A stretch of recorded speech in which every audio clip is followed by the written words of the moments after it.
Welcome to Echoes and Roots. I'm Sabine, and I guide you back to nature, to your inner wisdom, and our ancestral ways of living in harmony with Mother Earth and the cosmos. Bonjour, Madame et Monsieur. Nous parlons aujourd'hui du Carnac et des monuments néolithiques de Brittany, du Mont Saint-Michel et du Roy Arthur. Welcome.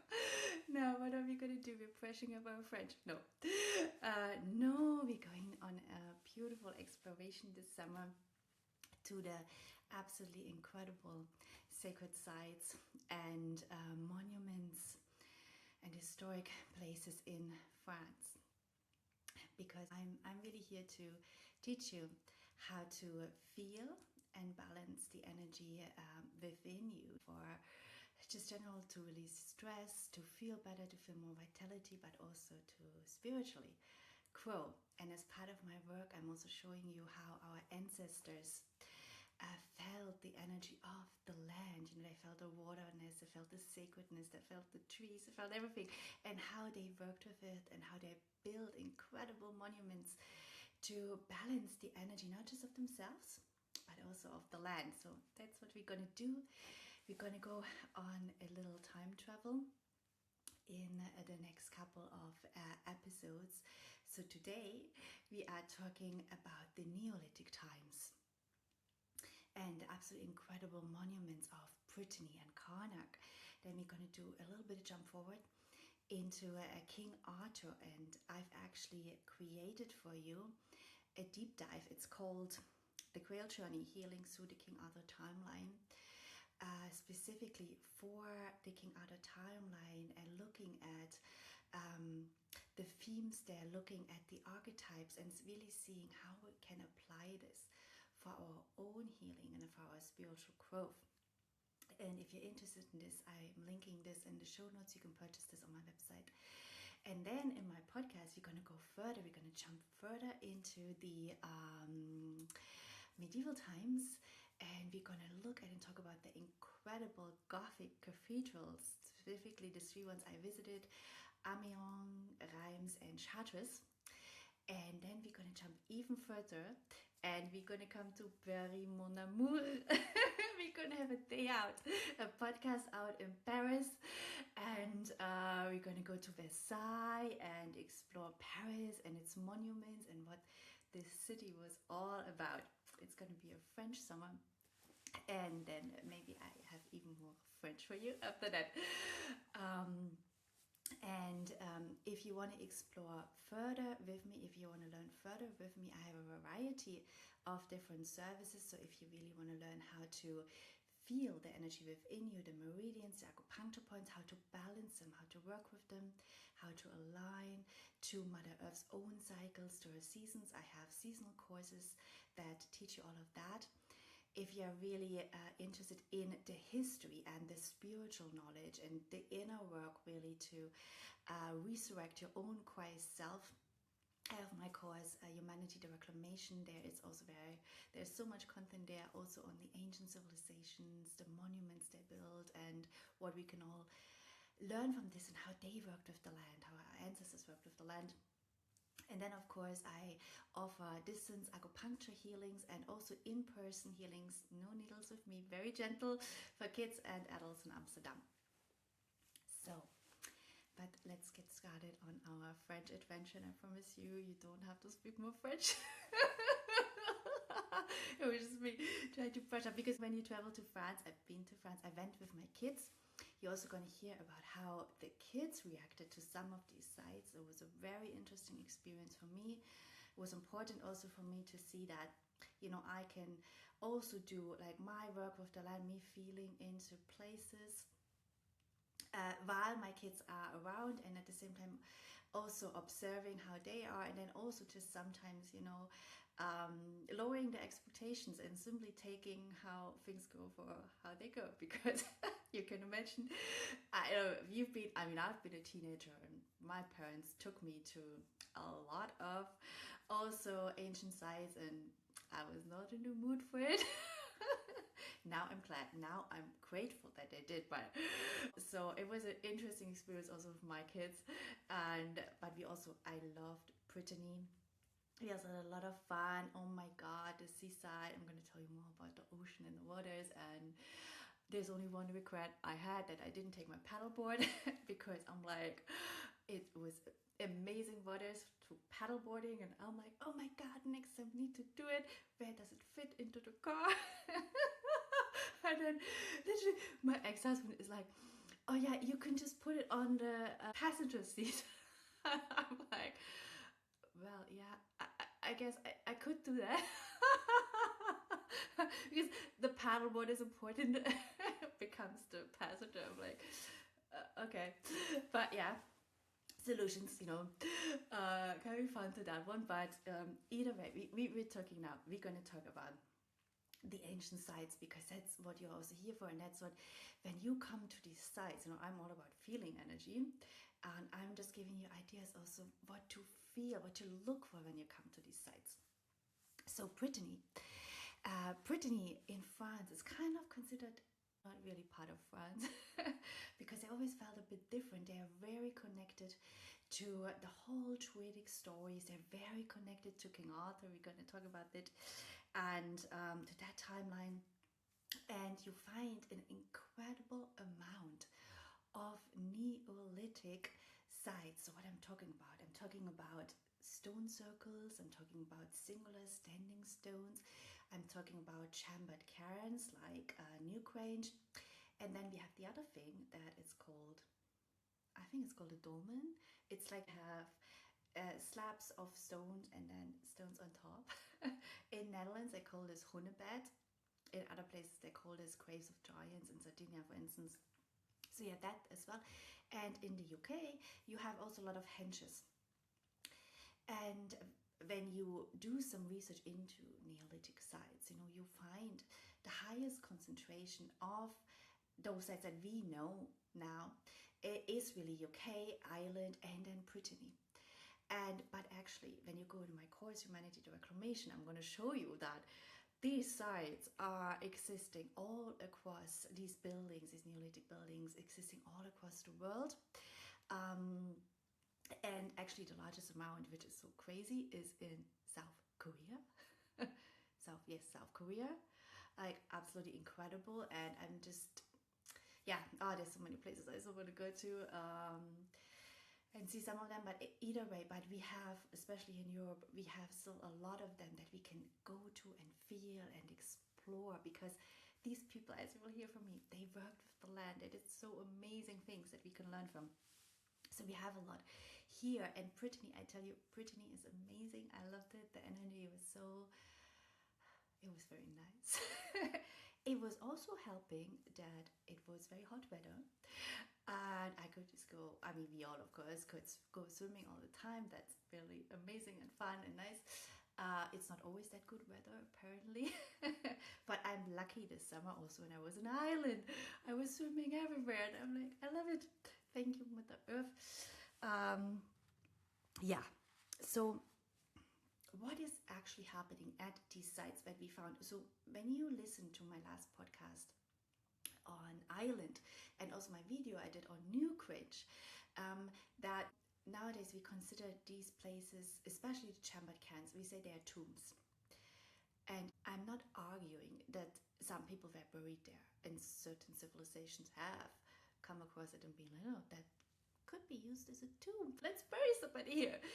But what I am really arguing is, once you actually really feel the energy of the place, is that this was built and initially used as a tomb.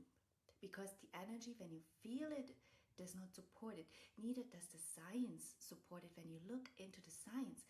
So what is happening is usually these places, and this is science that's across it's all temples, all pyramids, churches, like all across these sacred sites. You have underground water veins. They cross.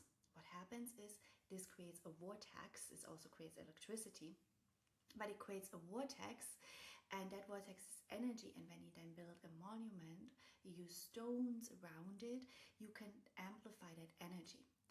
And generally, these underground water veins, they had different qualities. So they would, for instance, balance, like second chakra, bring fertility. A lot of them where the quality was fertility, but others would balance like your lungs. They would balance the heart. They would activate your third eye or your crown chakra. And then you create a monument and you can spread this energy. You can make it more widely available. And what you find as well then is, so you have the blind spring is usually where we now find the monument. And then outside, of course, around it, you have the springs where people were drinking that water from the healing water that still had, right? We had the different water streams. We had the fertility water, or the water that was activating your lungs.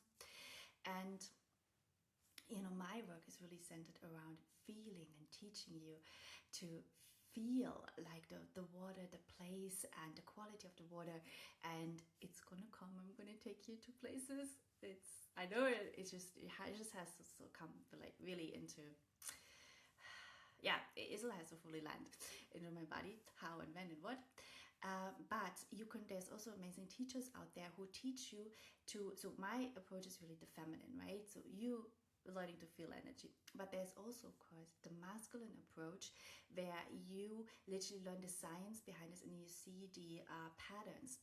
So one of the great teachers in the field is James from Age of Albion. He's really showing the patterns, how there are these blind springs in churches and other buildings, and how the springs that people would drink from are covered up with particular war monuments and etc. He has a lot of content, so you can also learn that part of it, because it both has to come together. It's like the feeling, us feeling into the energy, but also us recognizing the patterns. And specifically in Brittany, you see so many war monuments, and once you recognize, okay, underneath there was a spring, people would come to this place and would drink the water, and now it's all covered up. And this goes into a lot of history around what really happened in the First and Second World War, how much knowledge was lost, how much of our ancient science was lost. And yeah, I'm going to talk a little bit more about the impact of the First and Second World War also in the podcast on the Gothic cathedrals, because yeah, there's a lot there to talk about. And yeah, the suppression of the feminine, the water, these sacred spots. But we are here to feel again, right? We're here to bring them back. So yeah. And so this is the underlining science of all of this. And then what I did when I was in Brittany, I did a private tour with Dominic from Energetic Geometry, and they also teach on the science specifically of these Neolithic monuments. And also I love, they have a big connection to nature as well, and to trees, and you know how much I love trees. And if you want to learn further with me how to connect to trees, how to talk to trees, I have a workbook also about like working with trees, because trees are so magnificent. So anyway, I took and they teach body dowsing. So they teach people how to feel these water veins, and specific, not just feel where they are, because that's the first step. This is what the ancient Druids did. This is what the builders of these monuments, you know, they knew this, they felt this, they felt where's the water vein. But not just that, they also felt the quality of the water. What is this water actually activating within us, within the chakras? What is it healing? And then, of course, there is the entire science around geometry and architecture. How do we then amplify this energy and have it spread through the land and balance the land? Because these monuments, we're going to talk about it, they just not balance ourselves, not just our own healing, they balance the land. And so I did a tour with him for body dowsing, and what I loved is that he really showed me, he made me let me feel, right, the difference of these vortexes in 3 locations. And this really speaks to the evolution actually of our spiritual practices. So we felt the energy, the vortex, first in a very ancient tree, a tree that's over 1,000 years old. And I'm going to talk about it. Then we felt it in a Neolithic monument. We felt it in a chambered, no, it was not a chambered can, it's a dolmen. And then we felt it in a church. And wow, yeah, we have to talk about it. So, because when you have memories, and I talk about this a lot too, we used to really, the trees they were our first churches. They were the original. They were really the original sacred sites, together with also the mountains. But we would gather around our ancient trees, and there's so many ceremonies that I remember that we would do around these trees, and how we would work with these trees. And in my deep dive actually on King Arthur, I'm talking about the round tables and what the round tables were really were, and why we know of the table, the wood, and what this means. And I'm talking further about what they were actually doing, and the place of the tree, and there's the wood in it. And yeah, because trees are the consciousness that's incarnated in these old trees is just, it's beyond from our even time matrix. It's like the higher, everything is on earth, everything we can, all the unity consciousness, like the experience of being united with God, experience of the triple goddess, the triple masculine, it's all here. The hierogamic union, everything is here. And it's these consciousness, they can incarnate, especially in these old trees. So this is like the tree, the older the tree, it gives the vessel for these spirits, these ancient souls to incarnate. And like enlightenment always happened under a tree. Buddha got enlightened under a tree. It's because we sought out these places. And then of course we have the sacred mountains too, in the caves, not forget them, but still the trees are just like they're so wise, and oh my god. And they are acting also, because they have this energy vortex, they're acting also as portals for energy to come in and go out. And then they look after the land. What the Neolithic builders did later, they were balancing the land, but initially the trees were doing that. Our really ancient, old, massive trees, they balanced such a huge area. And when we went to these, I loved it that thanks so much, Dominic, you brought me to these trees. Because I loved it. It wasn't the plan, but he just picked this up intuitively when he met me, that that I must be someone who likes old trees. And I do. I travel great distances, literally. Sometimes I'm thinking, I'm actually not traveling to these monuments, I'm just traveling to trees. Honestly. And I drive great distances, even with the kids. Like the kids not understanding why I'm driving hours, to bring them. I brought them to another old tree. Yeah, so, but where was I? Because the tree, you will see around these trees, there is this very special, like the trees, they look after the land, and all the land becomes so fertile, and the land becomes so peaceful. It's this, the trees literally is like, that's the God consciousness, it's the peace we're trying to constantly cultivate inside of us, and not always getting there, because we are human, and yeah, we are having our trials and tribulations, and but the trees, they have that, they have this absolutely peaceful presence, and they spread this out, and then the land becomes so magical around it, because other spirits can then really live in the land. There's such a difference when you see dormant land and when you see land that's alive. And these trees, these ancient trees, they make the land around it alive. And you have then, that sometimes when people look very well after their own land and after their garden, we say, oh, they created this fairy garden. But it is because in this place, spirits can come. And the elementals can be so alive. And then there's these ancient springs around these trees. And it's like so beautiful, water elementals there. And the flowers growing there, you can just see, the colors are different. They're vibrant. They're like, yeah. And I'm going to talk about this when you're going to come with me to Versailles. We're going to talk about how actually some of these really old estates, you know. Yeah, we complain about like these rich people had all this land, but they preserved some of these very old trees there. And Versailles has some really nice trees too. Not that old, but it has some really nice, incredible trees in gardens of Versailles. But so I felt the energy in the tree, and the energy in the tree, out of all these 3 places, the church, the neolithic, dolmen, the tree is the most calm, the most balanced. It's absolutely, it's like the old tree, you know. There was a tree that was 1,000 years old. That was like, it was just so magnificent, you know.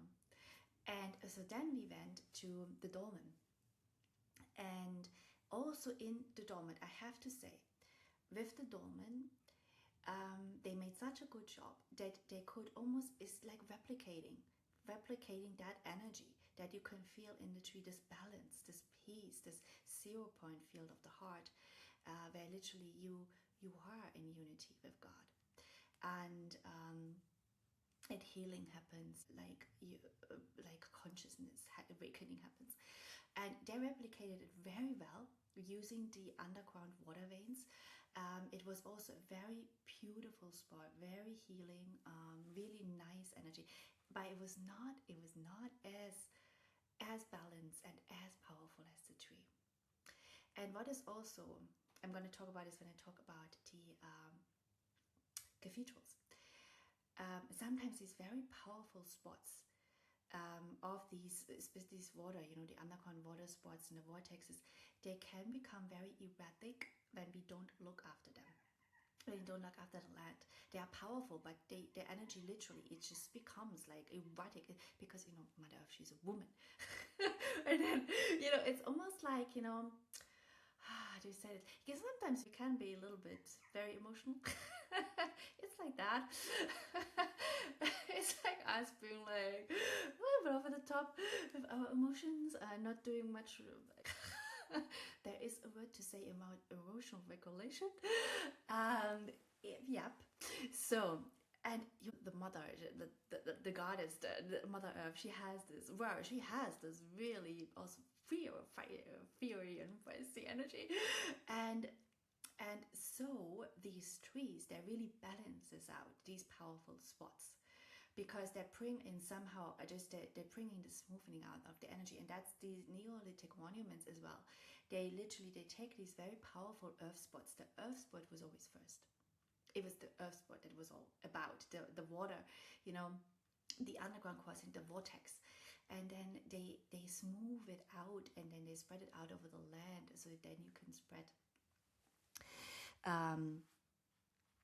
the fertility and the qualities of that water over the land, whatever you wanted to do. If you want to enhance crop growth, you want people who are coming there, if it's like a single standing stone, they may be coming there to balance their heart chakra, or they had lung problems, they're coming there to balance the lungs. Then they had problems with the eyes, with the eyes usually connected to the liver.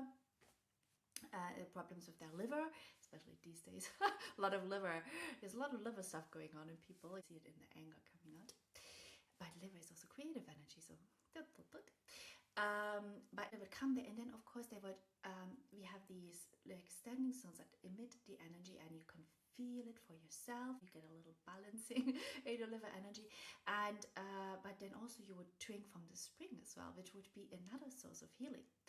And then the land itself, depending on what they were also feeling in the land, what the land needs, because the land does need balancing too, because we are not separate. That's like when you come to this size, you can start really feeling the unity, how we are connected to the tree, how the tree is connected to another tree, how the tree is connected to the stones, how the energy flows between the underground water veins. We are part of this web of life. So,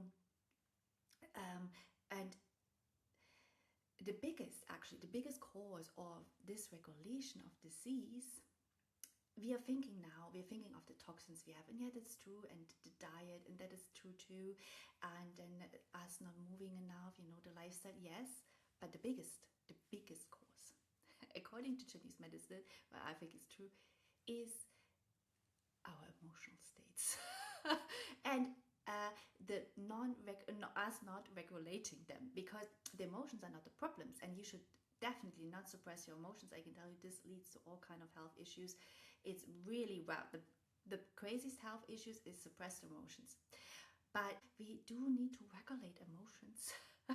And us not regulating emotions, or not having the tools, this is inner work, regulating your emotions is all then, because then it goes back into the ego coming in and going into all your traumas, attaching to the emotions, and we're telling you all kind of things. And so that's inner work. And everybody, our ancestors had to do this as well. And what's happening with us, it's like imprinting on the land. So the land, of course, is like emotionally all over the place. And so the land also needs the balancing. And this is what the different elements, they were also working. I love this at these, it's like they were working with the different elements. And the elements all speak to certain emotions and how to balance certain emotions. So wood is connected to anger, but wood is also connected to fertility and to thriving and having ideas and all of that. Then metal is connected to the grief, but also metal is connected to the connection to God. So it's like they were using these elements. They were working with water, but they were also working with the other elements of stone.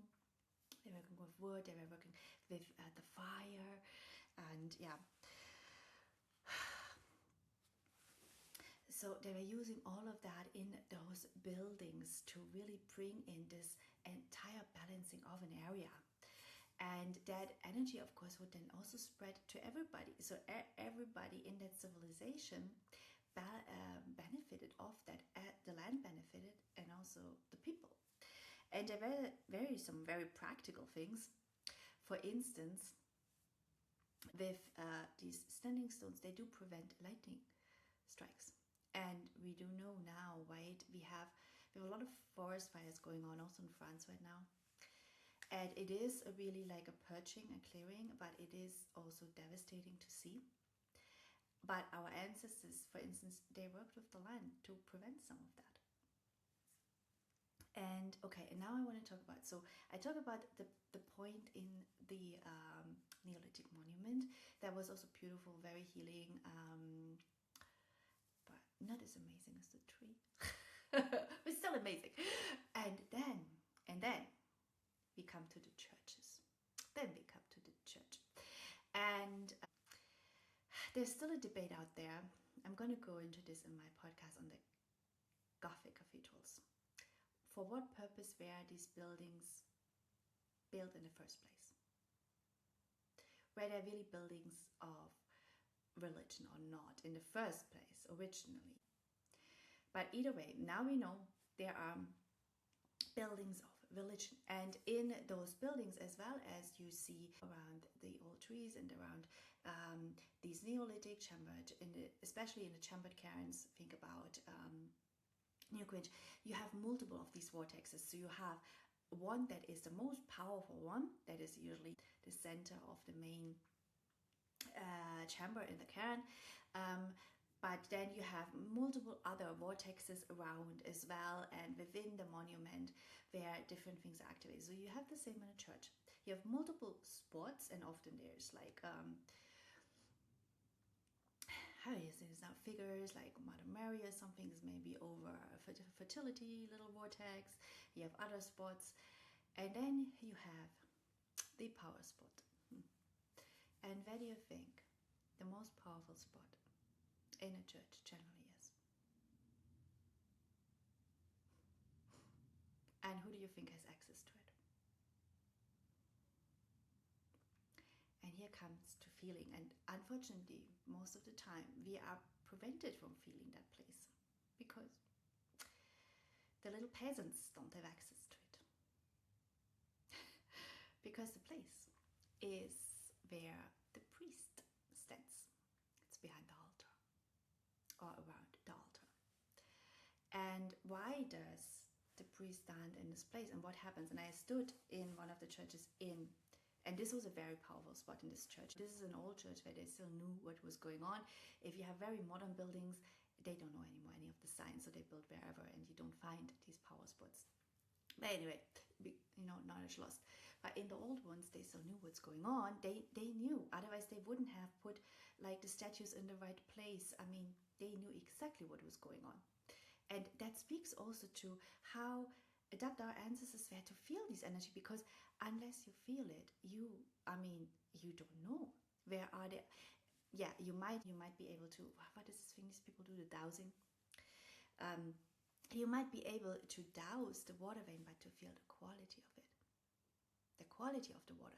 And what the water actually like balances within you. And then when you look in these old churches, they put exactly the right saint or whatever after that spot, because that saint is connected to, is like a female, like Mother Mary, she's connected to fertility, or they put like some guy who's connected to like the crown chakra.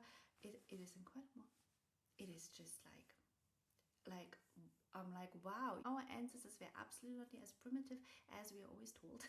Absolutely not.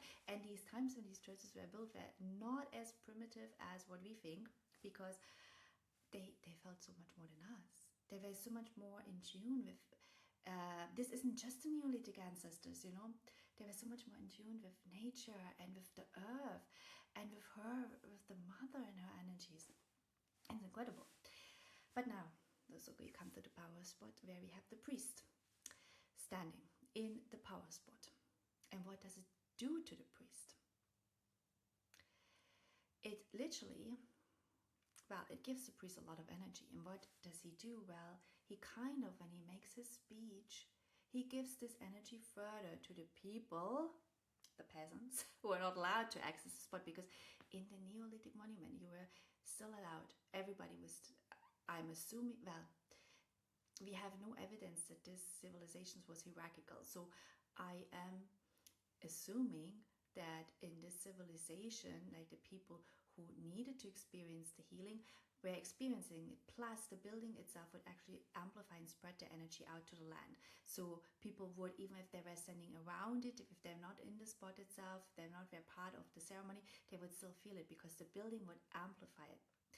With the church is built differently, in the sense that, and I'm explaining this a bit more in my course, and this is more from me feeling into places and into energy. Like I can feel how the energy is being spread around in these round, when anything that's round, when you think about the temples of Malta, when you think about these Neolithic, the stone circles, chambered cairns.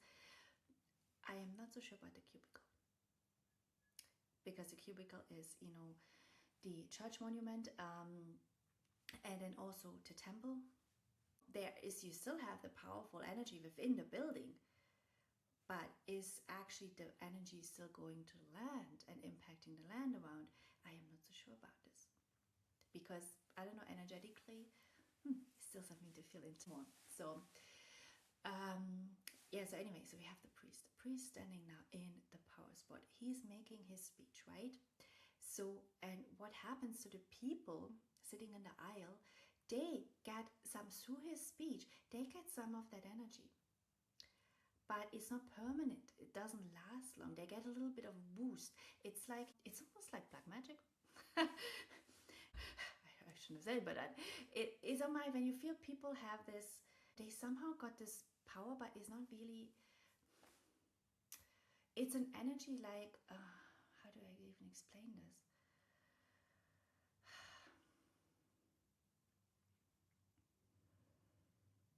It's like, sometimes people want to be in the presence of someone because that person has a lot of energy and they feel good in that presence, but it only lasts as long as they are in that presence and as long as they are there in that spot, and then it just goes. They go out and it vanishes. All their problems continue. Like, it's not a long-lasting healing. It's not... Okay, let me compare it to like Chinese medicine. When we do a treatment on someone, it is not us who's healing the person. We work with the body to basically give the body some cues to go into healing itself.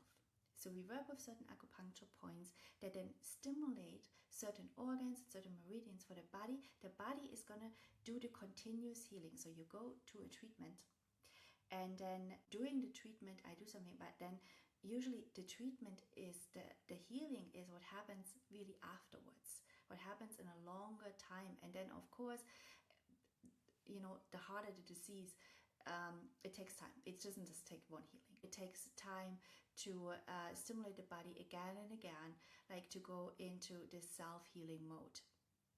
It's the same when you work through your own, when you do inner work and you work through your own, let's say, attachment wound. That wound is going to come up again and again, right? But it's still like every single time it might feel different, depending on the work you already done and, you know, the self-soothing you can do. So it's a process over time, but the body is stimulated over time. And it's not like this quick energy boost that you get, which is kind of, and then out of a sudden it's like, poof, it's gone. Because it's almost like, because you were not in that spot, right? You didn't stand where the powerful energy was. You didn't actually have access to that energy. You just got it almost like transferred through someone else, and that doesn't really last. So it's I know it's a very interesting story that's happened there in the churches, and that's to me where I feel is a little bit of what's coming in is this kind of controlling the powerful spots of earth and controlling who has access to it. And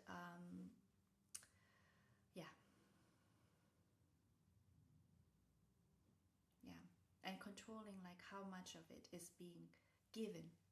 It doesn't feel to me the same as when I'm in a neolithic monument and I feel really here. It's just about the earth spot. It's just about spreading that energy for everybody. So everybody, the land, the people can benefit of it. I just don't get that same feeling when I go to the church, even though I still find a powerful vortex there, but on different ones. But it's also me, and I want you for you to feel, you know, what is the feeling that you are getting in these buildings, and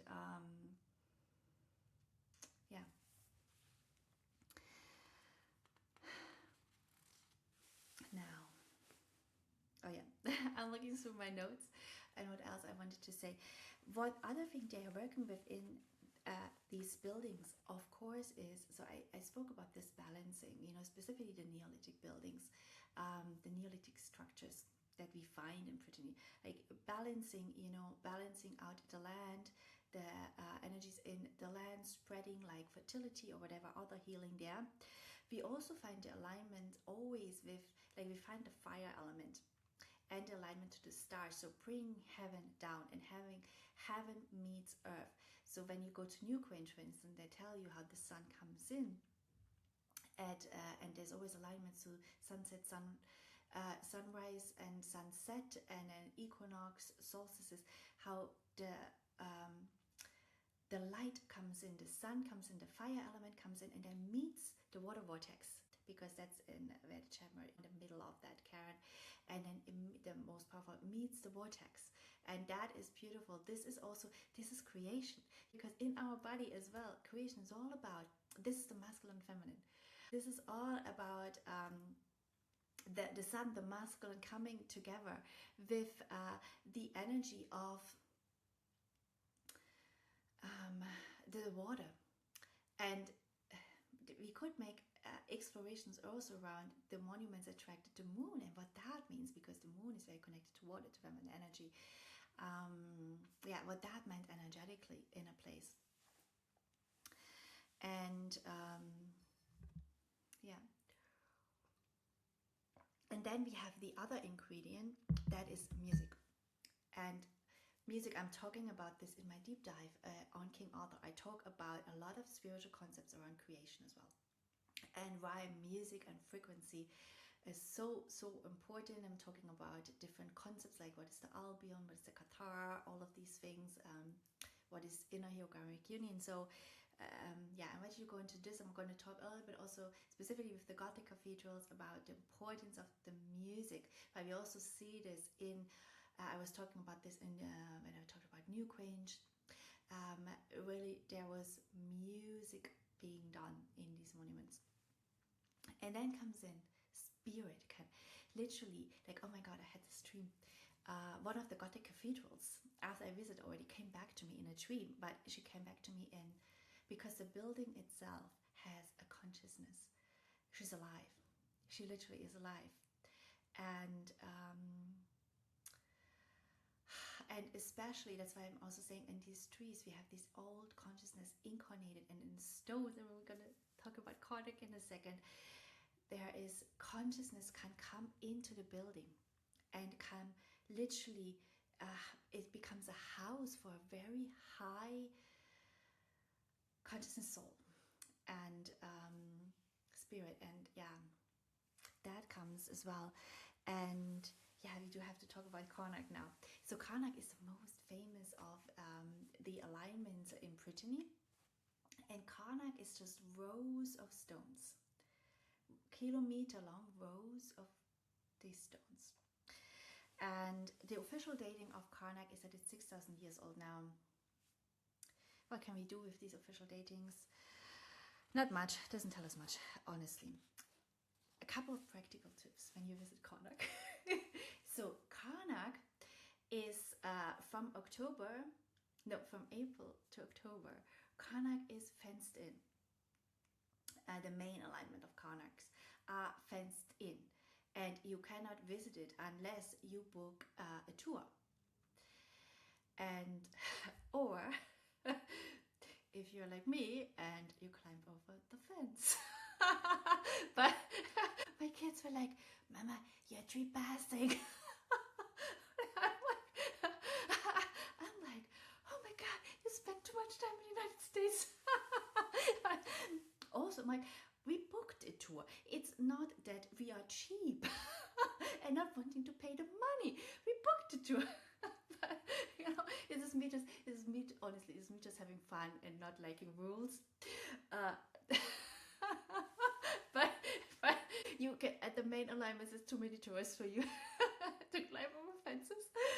Maybe that's not the proper way to do it.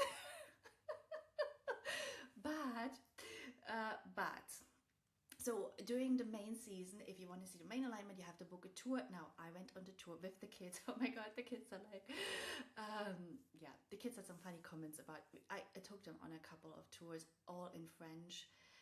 That tour, actually, I took the English one, but we had some French tours of these neolithic monuments, and oh my God, the poor kids. So I learned some slang because the kids telling me like, I mean, it was hot. You know, we had a heat wave.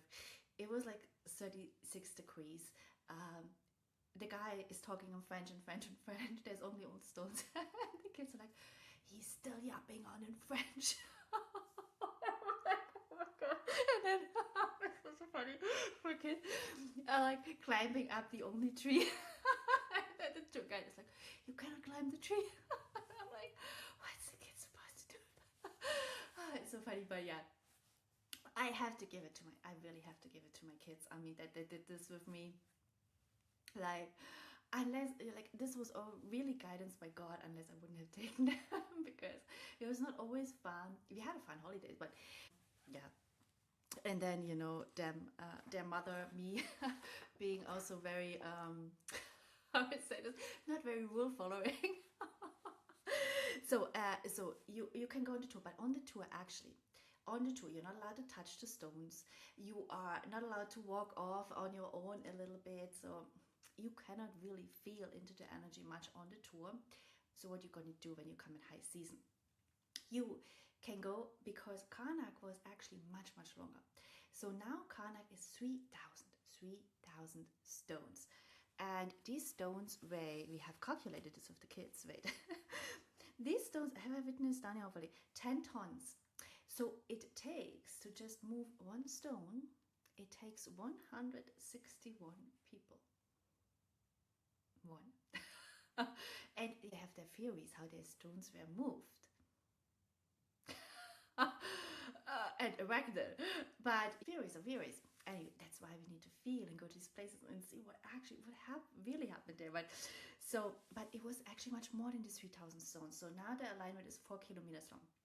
But actually, that is some important information they tell you on the tour, is that they also think that these stones are much longer, but they had to build the village of Carnac, so there's actually some stones in people's gardens, and there's some stones on the like car parks of the shopping place and all kind of things. So the alignment was actually going much longer. It was potentially 8 to 10 kilometers. 8 to 10 kilometers. And then we are talking not about 3,000 stones, we are talking about double the amount, 6,000 stones or more. And it's going on to Erdeven. And Erdeven is a really nice place where there is no fence, where you can walk through the stones, and it has some really, and when you go, you have the alignment, like they're all in line, but then you have a little bit at the back, you have some other stuff where you have these massive, like meters high, like single standing stones, which are incredible in their energy, and it's in a little forest. It's really nice. It's really, there's all kind of spirits there, and yeah, it's a really nice energy. And then you also can go to Petit Menek. So Petit Menek is the fourth alignment of the main alignments of Carnac. Petit Menek is also in the forest, doesn't have any fence, anybody can go there, and Petit Menek is powerful in itself, because we went there, and one of my kids got sick after Petit Menek. Like really, he's hardly ever sick, and he was out multiple days with like high fever, and thank God I travel with this all the time now, my acupuncture kit tool works for kids, which does not have needles, because my kids now ask me even for treatments, which is really nice, because it's also, I took them to so many places that we also went to all the cathedrals, we went to tons of castles and churches. There was a lot going on in their energy, so I also wanted to be able to help them balancing their energy. But also with the fever is important for the body. It's like a natural mechanism. But in kids, I mean, obviously you don't want the fever to go too high for too long. So I was very happy. I took all my tools with me to help him, to also just make him feel a bit more comfortable. Because yeah, he really had some massive balancing happening in his energy after that visit. And I also actually, after the trip, after we came back, I was sick for multiple days. There was there was a lot happening on this trip energetically, because I don't get sick usually either. Yeah, really interesting. But anyway, go to Petit Menek, and know, especially if you go with kids, know that this place is still powerful, and that you're feeling into the energy. It's also for yourself. It is gonna move things within you, and whatever is out of alignment, it needs to come into balance. And often the body, if we have to purchase certain things, that the body is gonna we need a couple of days, the body is gonna get sick. So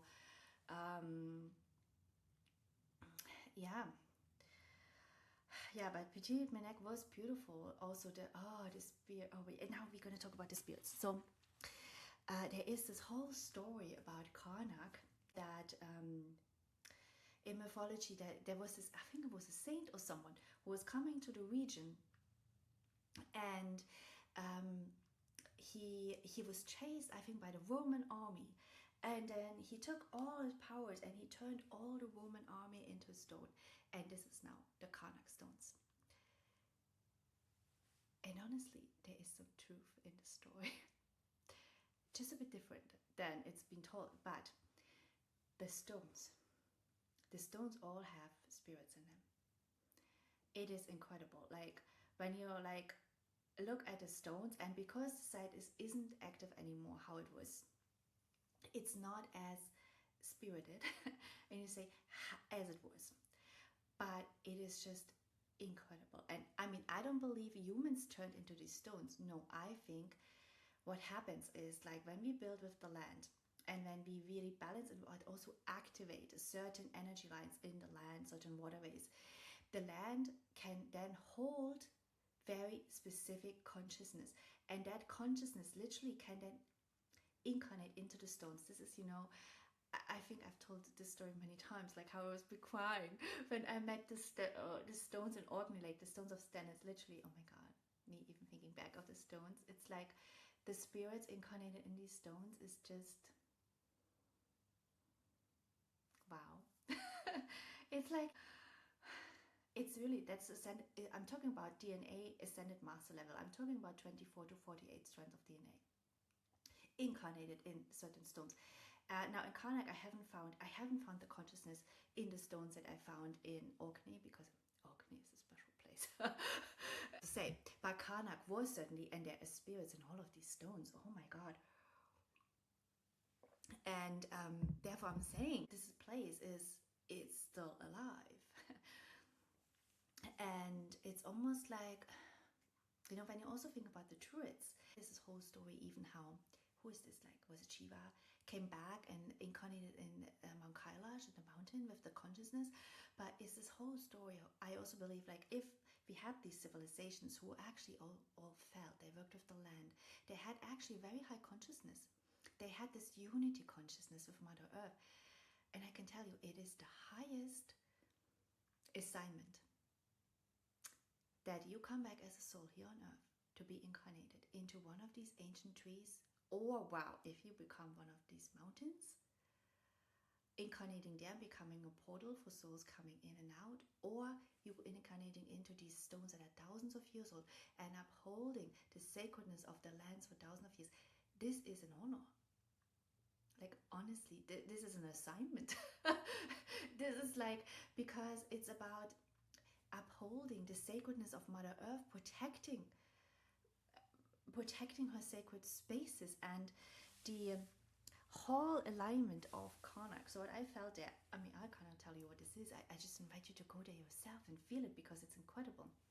But there are these stories that it is following, because it's literally, it's rows of stones. And what I felt is like the energy is traveling in the rows. That's why I'm saying you have to walk through the alignments. You have to either come out of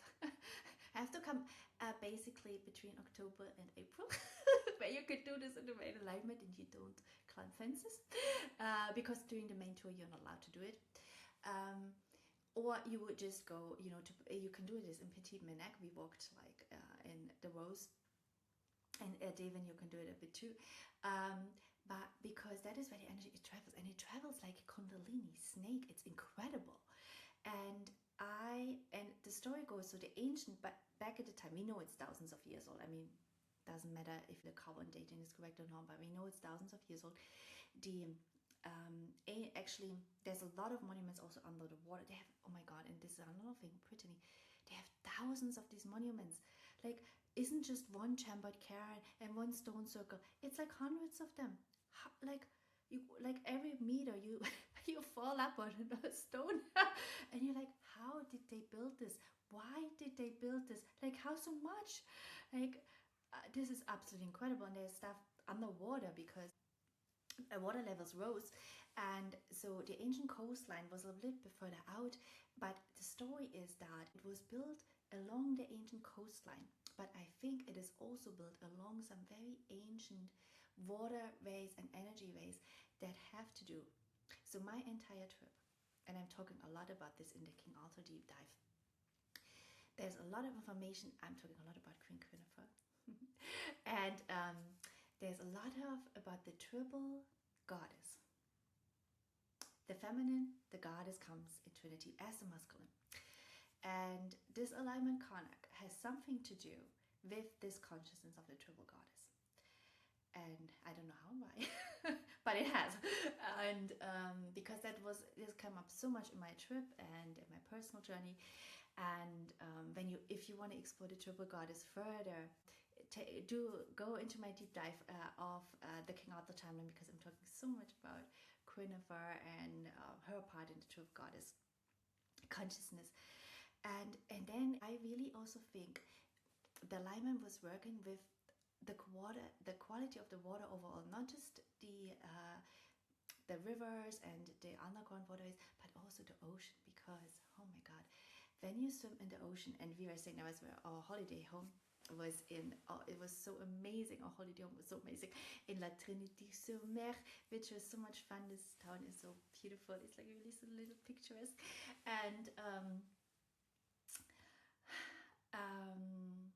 yeah, I'm thinking back of the holiday home because I love it. Even had like, because French food is amazing. Oh no, and it saved me many times when the kids were moody. We were out, we were out on a trip in some place, and the kids were moody, and I'm like, I get them ice cream, and I got myself some sort of other French food, and I'm just like, I still remember one cake I ate, and it was so heavenly.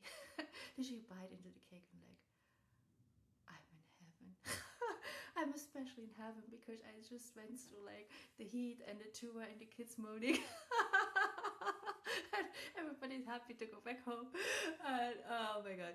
No, but no, I discovered the pancake pans. Like in holiday home, we had so much great. I love this when you come to an Airbnb and it has everything in the kitchen to cook good, because it's important. Food is important, and they had. I bought it actually because I'm making crepes, pancakes for my kids all the time. And I didn't know a pan existed for this. In France, of course, the land of crepes, right? And Brittany has very. Oh yeah, when you go to Brittany, you have to go, of course, to the creperie. Because Brittany has also the cider. Cider is also famous, Brittany. And of course, the seafood, you have to do clamming. Let's talk about food for a moment, okay? Yeah, you have to do clamming. You have to, of course, eat oh my god, the oysters. You go to even just the supermarket. You go to the supermarket, and there is like the fish, the oysters, the seafood. I'm like, oh my god. And then the holiday home it had everything to cook this stuff, which I love. It had an oyster knife, and of course I needed it, otherwise I would never gotten open my oysters. I'm like, I love this. So, but then it also, where was I? Crab pan. Yeah, I got a crab pan. But no, you have to go to Creperia because in Brittany the crabs are special. They're making it with buckwheat. So it's for people who don't like gluten. I do eat gluten out the French. You cannot have a French croissant because you're in France. But anyway, so this is also for people who don't like gluten for whatever reason. So they have their special way of making crepes, and it's really the savory ones. You can also have the sweet ones, of course, but the savory ones are so good. Like, oh my god, just for that you have to travel to France. Just for the food. Oh my god. And but I actually wanted to talk, where was I? I wanted to talk about the ocean. Because oh my god, swimming in the ocean was so amazing. So amazing. Like, because there is something to the ocean. It's like similar in Malta. You can watch my videos of Malta where I talk all about Malta is a place of the triple goddess as well. And all the, oh my god, the temples of Malta, they are just so amazing. But also what they did with the ocean, they put like this, the triple goddess consciousness, literally the feminine, into the ocean. And when you go in the ocean, you feel that the water feels so, it feels like smooth. It feels like a woman. It feels soft and smooth, and oh my god, it feels so amazing. So yeah, we did a lot of swimming. It was just incredible. As I told you, next time I'm going there, I'm going to take my paddleboard as well. It's going to even be more fun. Yeah, I am. No, I am not. It's like I'm just going to take it next time. And if it's gonna, no, I'm just imagining being on the driver's seat. Then I'm at least gonna put a smiley on it, like it looks like a real human on the passenger seat. I mean. Because it is big, and I do not anymore have an SUV. How I use that, yeah, because Netherlands, you just can't park an SUV anywhere. Either way, you ought to swim. So when you go to Carnac, try and come in summer, because otherwise the weather there is not inviting for you to swim. And then just go into the ocean and feel the quality of the goddess there, and just yeah. And what else did I wanted to say about this? Oh yeah, we still have to talk about Mont Saint-Michel and King Arthur. We had 1 hour. Good. Is there more I want to say about Carnac? No, I think really like it's for us to really understand, because there is a lot going on in Carnac. People say it's also been in calendar. There is this guy that was watching his videos, and he's saying like Carnac is literally built like the Milky Way, and I think there literally can be some truth to this because the energy travels in it, like it travels in the Milky Way. And we always wanted to bring heaven down here. So there is a lot of astrological alignments there. The stones all have spirits. We actually don't know what it was. We don't know. And it's the mystery of life. And it's nice to just feel it and to see what are we, because when we are drawn to this place, what is that we get from it, you know? Because I think it's a little bit for all of us. You know, like all these places we go to, like I can tell you what I feel, but it doesn't have to be your truth, because you are you, you know, and what you need and what the place calls you for is you.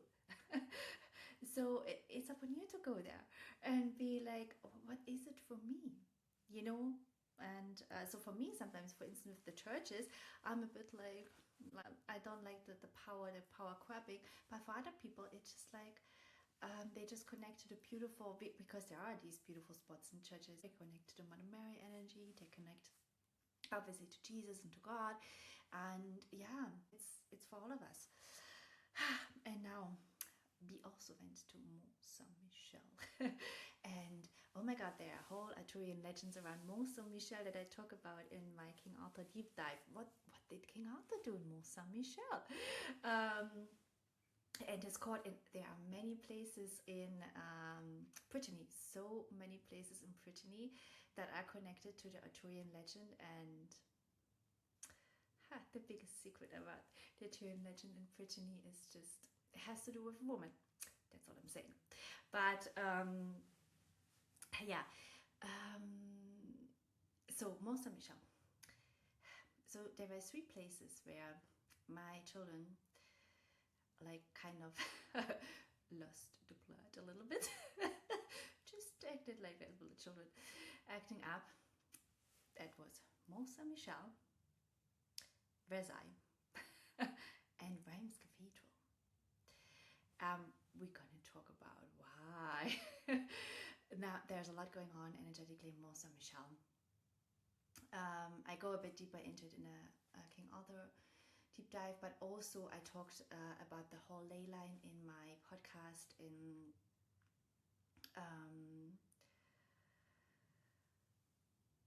Ireland. Now this ley line, the underlining is really, there is this underlining goddess energy of the ley line and the monks, that also Mont Saint-Michel was not originally dedicated to Saint Michael. This came later as the same with Skellig Michael. This was originally just a place where some monks came exactly at the same time as Skellig Michael. Where did these monks come from? Where are these monks even men? We could ask so many questions here. I love it. And they first worked with the consciousness of the place, but the whole ley line, nonetheless, of what the goddess consciousness that's underlining it, it has a lot to do with the masculine energy, with what's happening with the masculine energy, with the distortion, the patriarchy that's going on, and what you can really feel. I mean, there is a crazy amount of tourists in Mont Saint-Michel. It is just like, there is all the energy of the tourists. This is a sacred space, and like when you have all these tourists and everybody coming, you have all of those energies there. And then the building itself, of course, was altered. The abbey was altered, especially the spire where you have now, you have Michael there. And it's very interesting what happened to the spires and also the Gothic cathedrals and stuff, because that's how manipulation came in later and suppression of energy came in. The original Gothic cathedral looked different. The original cathedral also on St. Michael looked different. On Mont Saint-Michel. But you can really feel how the energy is capped there. Like it's not flowing freely into Skellig Michael. And this is really also the whole story of the 11 and 12D Stargate, and which are not there, but it's a representation of that as well. What's going on a wider planetary level. And but it's, in the end of the day, it's what needs to happen within us, is this the masculine and the feminine coming together eventually, you know. And yeah. And then King Arthur, as I said, there are so many stories coming out of France regarding to King Arthur. So we have Welsh prose, we have now I don't have my notes from I recorded it yesterday, the King Arthur deep dive, but with all the mentioning of all the books and the historic reference to King Arthur. We have a British material, but then we have a ton of material coming out of Brittany and in general also out of France that goes much deeper into the King Arthur story and mention things like Excalibur, mention Lancelot, some figures that we don't have in the British literature. And there are places, many places in Brittany that literally you go to the place and it will tell you, here is where Merlin met Vivian, here is where the sword was given into Excalibur was given into the lake, and all of these things. And